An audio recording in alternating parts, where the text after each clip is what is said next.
Esta noticia fue publicada en junio del 2023 y relata la historia de cómo el filósofo David Chalmers le ganó una apuesta al neurocientífico Christoph Koch. Después de una discusión acalorada en una convención, Koch le apostó una caja de vino a Chalmers que para el 2023 los científicos podrían explicar el fenómeno de la conciencia en términos puramente físicos. Como podrás ver en el titular de esta noticia, fue el filósofo quien ganó. Pero ¿cuál fue la dificultad de Koch? ¿Por qué no podemos explicar los fenómenos mentales en términos físicos como sí podemos hacer con todo lo demás? A continuación, te lo contamos.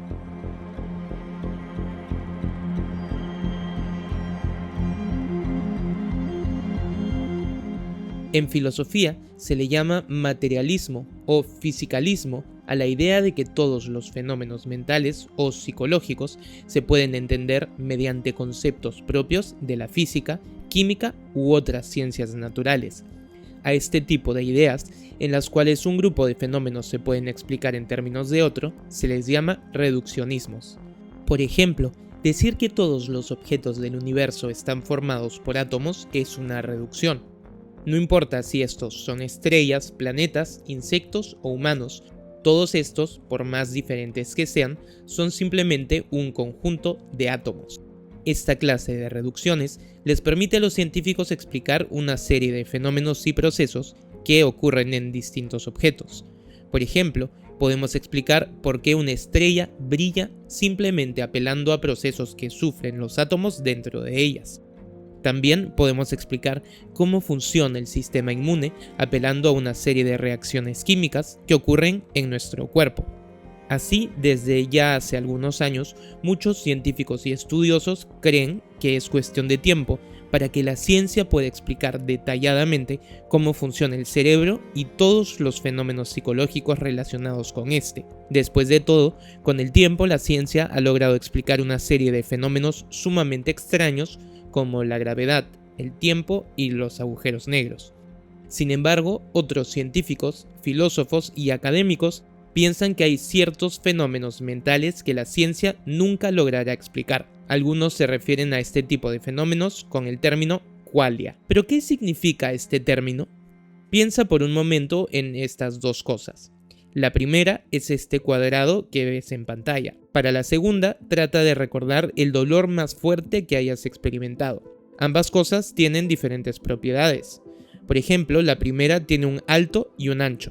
Tiene 4 lados, 4 ángulos rectos, entre otras cosas.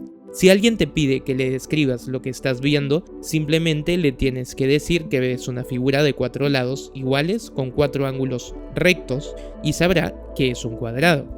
Sin embargo, si alguien te pide que describas el dolor más fuerte que has tenido, probablemente tengas un problema. ¿Cómo describes un dolor? Hay ciertos adjetivos que nos ayudan, como el de dolor agudo o dolor palpitante. Sin embargo, la otra persona nunca sabrá exactamente cómo se siente tu dolor. Así, el término qualia se usa para nombrar aquellas experiencias mentales que no se pueden describir físicamente. ¿Pero por qué los qualia son problemáticos?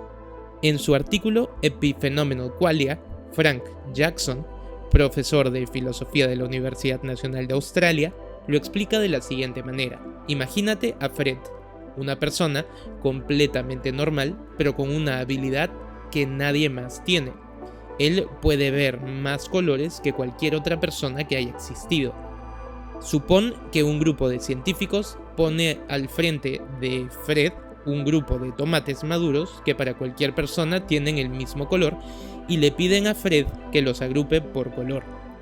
Para nosotros, todos tienen el mismo color. Sin embargo, Fred los agrupa en 2 grupos distintos. No solo eso, sino que al mezclar los tomates aleatoriamente, Fred separa nuevamente los tomates en 2 grupos. Además, los científicos se dan cuenta de que en cada grupo están los mismos tomates que Fred juntó en el primer experimento.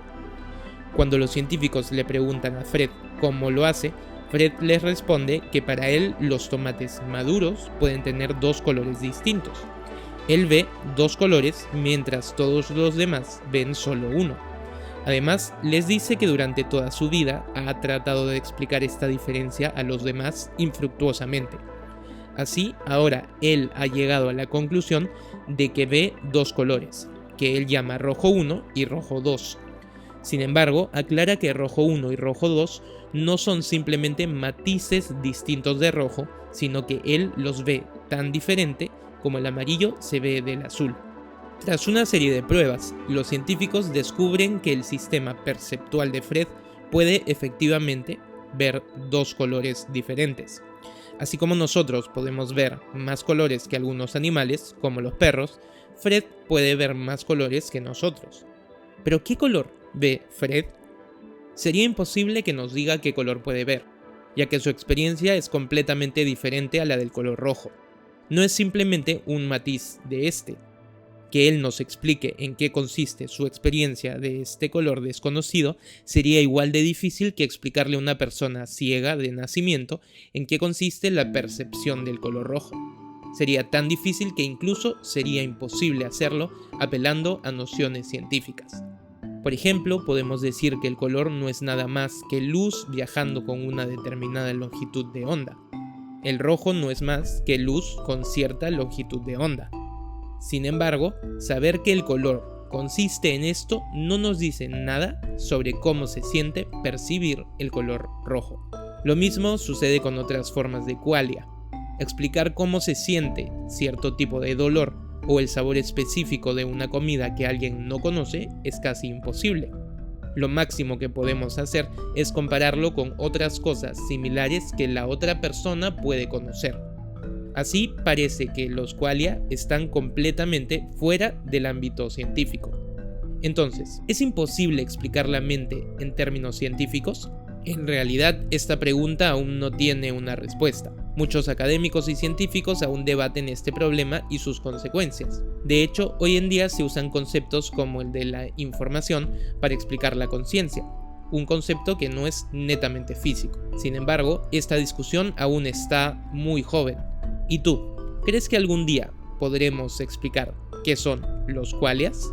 Si te gustó este video, no olvides suscribirte a nuestro canal de YouTube y ayúdanos compartiendo nuestro contenido.